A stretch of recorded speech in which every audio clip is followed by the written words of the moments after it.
Alright guys, we're going to do a quick video on some of the issues that come up with negative exponents. Hopefully you've seen where negative exponents come from and what they mean, but real quickly, if you don't know, here's how negative exponents work. First of all, a negative means opposite. If you don't believe me, the opposite of 3 is negative 3, right? So since exponents mean repeated multiplication, like x squared would be x times x. Negative means opposite. This would be repeated division. This would be 1 divided by x times x. Now the way you divide is you multiply by the reciprocal. So that would be 1 over x squared. That's what x to the negative 2 power equals. So the reason you do the reciprocal, the reason that it gets quote-unquote flipped over is because this is repeated division. That's what that means. It's the opposite of repeated multiplication, which is repeated division. Alright, so let's go through these and hopefully we can ferret out any misconceptions and correct those. First one, pretty straightforward. There's nothing complicated, there's nothing extra going on like with these others. So this is 1 times x to the 5th. Now, or x to the negative 5th. Not negative 5th means division, and the numerator would be 1. Okay? If this problem was changed a little bit, like let's say this was 4. You see the 4 has a positive exponent of 1. It would stay right where it is. It's just 4. So another way you could look at that, and we're gonna do that right here with this. So let's talk about 4 times x to the negative 5th. This isn't a step, this isn't what I would normally write out, but it would be like this. See? It's repeated division. The way you divide is you multiply by the reciprocal, so it would be like this. That's why it ends up being quote-unquote flipped.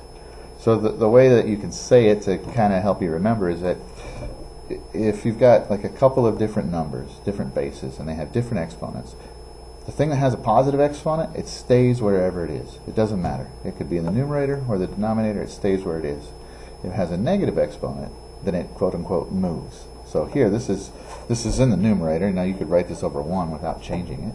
Since it's in the numerator, this gets moved to the denominator. You have to multiply by the reciprocal. Whereas this just stays right where it is. Alright, now let's talk about this one.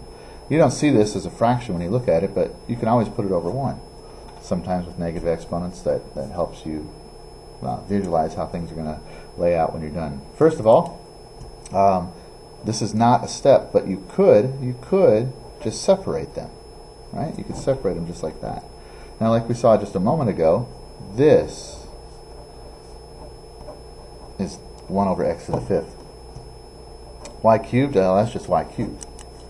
Now, when you're multiplying a whole number times a fraction, you put a 1 under it, right? So if you put it all together, you get y cubed over x to the 5th. So this is y cubed divided by x to the 5th. Just like that. Alright, now, all of your properties of integers and arithmetic, they hold true. They don't change. A negative times a negative is positive, and here you're going to be multiplying this times those two exponents. Both of them get that negative 2. So doing the first thing, taking care of this, that would be x to the 10th, y to the negative 6th. If you wanted to separate these, because it would help you think about it, I wouldn't write it like this if I was just doing homework or an assignment or whatever. But sometimes people understand when we separate it like this, because we look at it like two different problems. This is pretty easy when you separate it from the x to the 10th. You see that the x to the 10th is just over 1, and you take the reciprocal of that. So if you put it all together, you get x to the 10th divided by y to the 6th. Just like that. Sorry.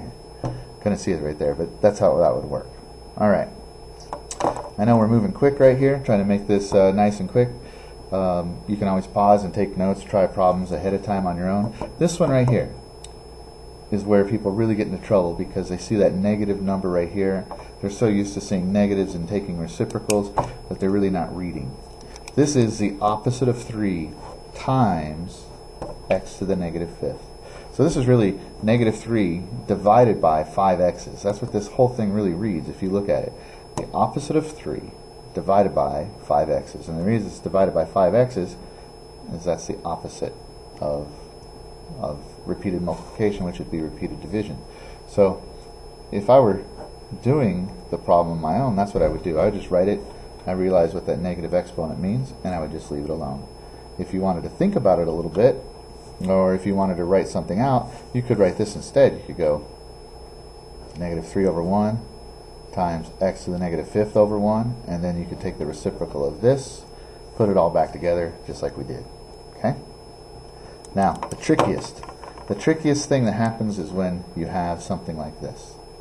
Okay, the shortcut is, you see how this is in the denominator right now, and you're dividing. When you do the reciprocal, what ends up happening is this ends up going to the top. And so what you're going to see, and I'll explain why this is, what you're going to see is that's going to be our answer. The 3's in the numerator, it stays right where it is. That moves to the top. So let me show you why that works, okay? I'm going to go ahead and separate these two. 3 over 1, 1 over x to the negative 5th. Okay, so I separated them. Now, I'm going to write something right here that we know is true. We know that just x to the negative 5th equals 1 over x to the 5th. Right? That's the most basic fact about negative exponents. What I'm going to do, though, is you see right here, you see how I have an x to the negative 5th? Right? I'm going to go ahead and rewrite this, and I'm going to substitute it. So I'm going to leave the negative 3 right there, but this 1 over, now I'm going to replace that right there with its value, 1 over x to the 5th. Okay? This isn't the step. What I'm hoping to show you again is why this ends up turning into that. And this is the reason why. This is 1 divided by that. So let's just take a look at this part right here. Let's just take a look at that part. Let's forget about this. If I rewrote that, that's 1 divided by 1 over x to the 5th. Right? 1 divided by this. Okay? The way you divide is you multiply by the reciprocal. That would become 1 times x to the 5th, which is just, of course, x to the 5th. So this whole thing just ends up being that. And, well, this is what's really happening. If you were to write out every little thing that happens, that's why this ends up moving to the top. It's got a negative exponent in the denominator. It moves to the top. Anyway, I hope this video was helpful. If it was, please click like, and if you like, for more videos, just subscribe. And as always, you can ask me a question. Just leave it in the comments box. Have a good day.